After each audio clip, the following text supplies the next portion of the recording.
शिव को भगवान कहा जाता है। वह तो मैं अब मैं भी खुद समझा लूँगा कि शिव को ईश्वर कहा जाता है, महेश्वर कहा जाता है, क्या नहीं कहा जाता है, और ईश्वर को शिव कहा जाता है।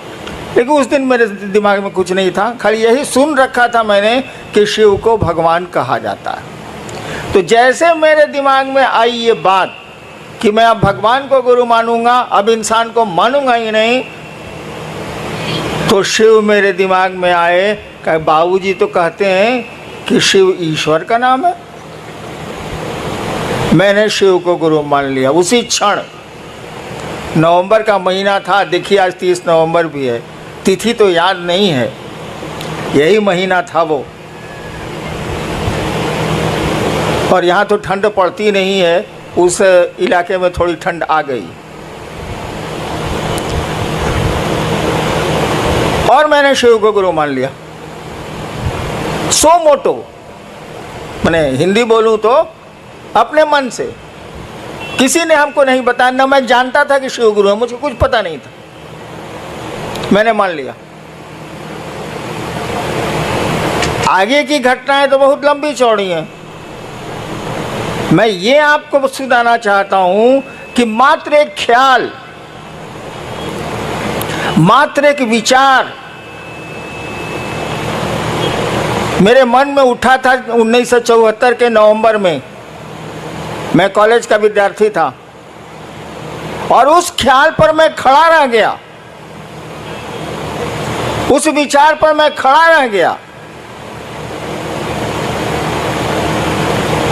और आगे की घटनाओं ने ऐसा मोड़ दिया। आपको तो विश्वास भी है शिव पर। मैंने तो क्रिया खाई थी, 3 काम मैं नहीं करूंगा। आप आसमान से उतरेंगे जैसा फोटो में दिखते हैं, मैं आपसे कुछ नहीं सीखूंगा। आदमी के रूप में आइएगा और कहिएगा मैं ही महादेव हूं, मैं आपसे कुछ नहीं सीखूंगा। और उसी समय ये क्रिया भी हम खाए थे। और तीसरी शर्त मैंने बनाई थी कि जब गुरु ही बदल लिया, जब मास्टर मेरा बदल गया, तो पहले का मास्टर साहब का पढ़ाई कौन सी पढ़ना है। और मैंने छोड़ दिया, छोड़ भी दिया, उसी क्षण से छोड़ दिया। आगे की घटनाओं ने मुझको 8 साल में बताया। 8 साल तक मैं चुप रहा, किसी से कुछ नहीं बोलता था। अरे डिप्टी कलेक्टर था, ये काम करना ही है, कचहरी जाना ही है, ये करना वो करना, वो करता था। अपनी पत्नी को छोड़ के मैंने किसी को नहीं कहा कि मैंने शिव को गुरु माना। 8 साल तक मैं चुप रहा।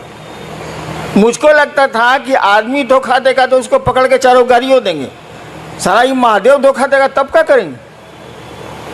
इसलिए मैं बोलता ही नहीं था कि ना, बोल पे नहीं करेंगे। और मंडल सर ने बताया कि जब मैं मधेपुरा में मजिस्ट्रेट था और पुराने मित्र मेरे श्मशानी आए मिलने के लिए, तो उन लोगों ने कहा कि हमको मालूम है। हम कह रही साला, हम तो जानबे ना, हम किसी को बोल भी नहीं किए, इसको कैसे मालूम है कि शिव गुरु है। तब उन लोगों ने बताया कि किताब में तो लिखा हुआ है कि शिव गुरु है। तब माथा पीटा, जब किताब में लिखा हुआ है कि शिव गुरु हैं, घर में लइका, नगर में ढिढोरा, सारा महादेव घर घर का बाबा है। और तब कहाँ पर हुआ रहे हैं लोग भाई, अपने बाबा को गुरु मानेंगे, देखेंगे पढ़ाता है कि नहीं पढ़ाता है। नहीं पढ़ाता है तब कहेंगे कि साला नहीं पढ़ाता है। लेकिन वो पढ़ाता है, वो गुरुओं का गुरु है, जगत गुरु शास्त्रों ने उसको कहा है, विश्व गुरु कहा जाता है शिव को।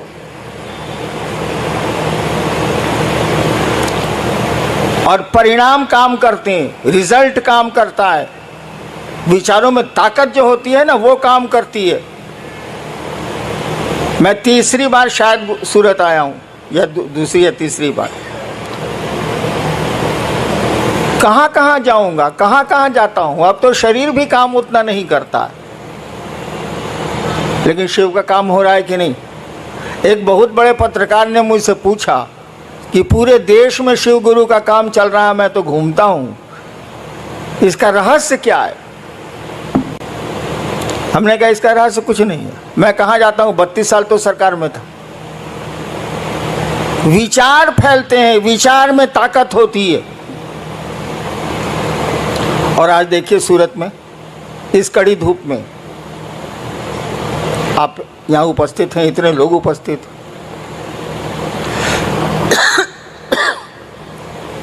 आइए देखते हैं कि आपने लिख के क्या भेजा है?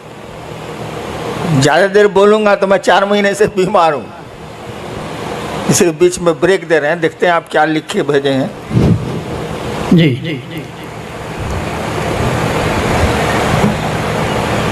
आर.के. यादव इच्छापुर सूरत से, इनकी जिज्ञासा है कि रांची से नमः शिवाय करने के लिए बल दिया जा रहा है, क्या यह सही है?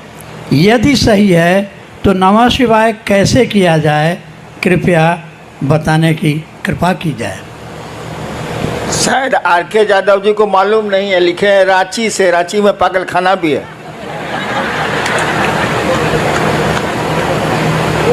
एक कहानी है कि एक बार पंडित नेहरू जी जब प्रधानमंत्री थे तो गए देखने पागल खाना। उड़ती हुई खबर है, हम लोग सुना है। पंडित नेहरू जी जब प्रधानमंत्री थे भारत के तो गए कांके पागल खाना देखने, भारत सरकार का है ही। तो एक पागल पूछा कौन है आप? उनसे प्रधानमंत्री जी से पूछा कौन है आप? तो कहा कि हम जवाहरलाल नेहरू प्रधानमंत्री भारत के। कहा हटते हैं कि नहीं यहाँ से? जे आता है यहाँ प्रधानमंत्री अपने को बोलता है, हटिए हटिए यहाँ से। तो यादव जी ने गलती कर दी, लिख दिया रांची से, तो वहाँ पागल खाना भी है।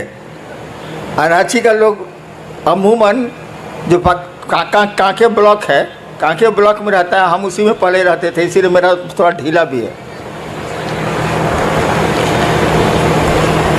मैंने कहा है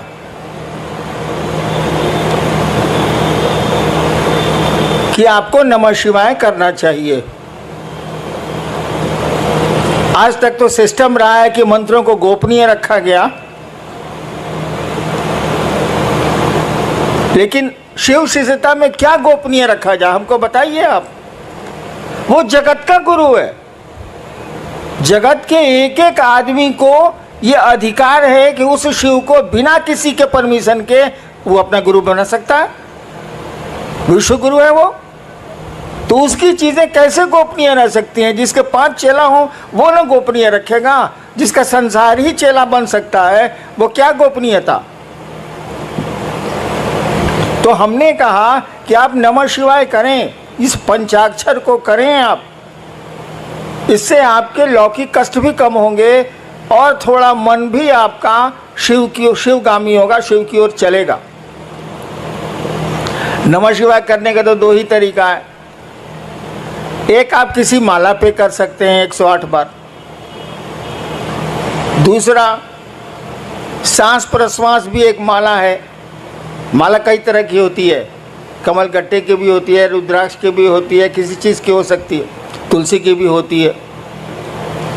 सांसों की माला भी माला ही है। हमारी आपकी सांस चलती है ना, ये 24 घंटे में 27,000